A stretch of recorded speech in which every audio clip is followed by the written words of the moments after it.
அதிகமான சுய இன்பம் ஆபத்தானதா? இந்த கேள்வி நிறைய கேட்டுகிட்டே இருக்காங்க. அதிகமானது, கம்மியானதுன்னெலாம் அதில் ஒன்றுமே இல்லை. நீங்கள் சில பேர் நிறைய பண்ணுவாங்க, சில பேர் கம்மியாக பண்ணுவாங்க. ஒரு சிலர் 2 இட்லி போதும், ஒரு சிலருக்கு 8 இட்லி வேணும். அவங்கவுங்களுடைய பசி, தேவை மாறுபடும். அவங்களுடைய சூழல் போல இது மாறுபடும்.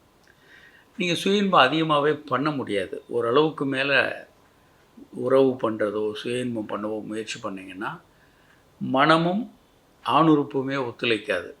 ஏன்னா, ஒரு 4, 5 முறை பண்ணிட்டீங்க, அடுத்த முயற்சி பண்ணும்போது விரைப்புத்தன்மையே வராது. அதனால் செக்ஸும் சரி, சுய இன்பம் சரி, அதிகமாக பண்ணுறது அப்படின்றது ஒன்றும் இல்லை. சில நேரங்களில் அவர்கள் வேலைகளை புறக்கணித்து விட்டு, ஒரு பையன் ஸ்கூலுக்கே போகாமல் இந்த பண்ணிக்கிட்டே இருந்தாங்கன்னா, அது தவறு.